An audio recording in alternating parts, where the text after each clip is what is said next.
భగవద్ బంధువులారా, కలియుగ వైకుంఠ ప్రత్యేక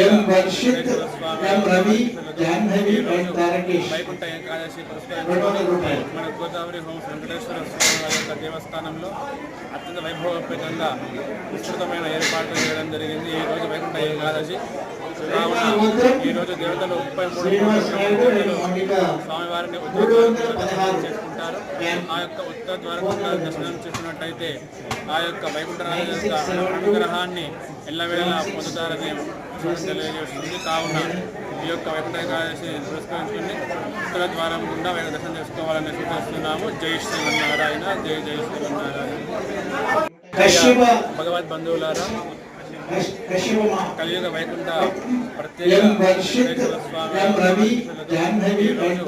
వైకుంఠ ఏకాదశి పురస్కరించుకొని మన గోదావరి హోమ్స్ వెంకటేశ్వర స్వామి వారి యొక్క దేవస్థానంలో అత్యంత వైభవపేతంగా విస్తృతమైన ఏర్పాట్లు చేయడం జరిగింది. ఈ రోజు వైకుంఠ ఏకాదశి కావున ఈ రోజు దేవతలు 33 స్వామివారిని ఉత్తర చేసుకుంటారు.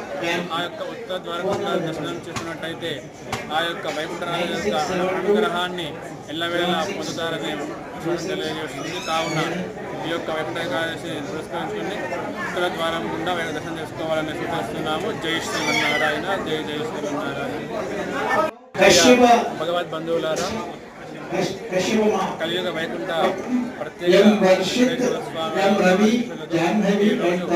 వైకుంఠ ఏకాదశి పురస్కరించుకొని మన గోదావరి హోమ్స్ వెంకటేశ్వర స్వామి వారి యొక్క దేవస్థానంలో అత్యంత వైభవపేతంగా విస్తృతమైన ఏర్పాట్లు చేయడం జరిగింది. ఈ రోజు వైకుంఠ ఏకాదశి కావున ఈ రోజు దేవతలు 33 స్వామివారిని ఉత్తర చేసుకుంటారు.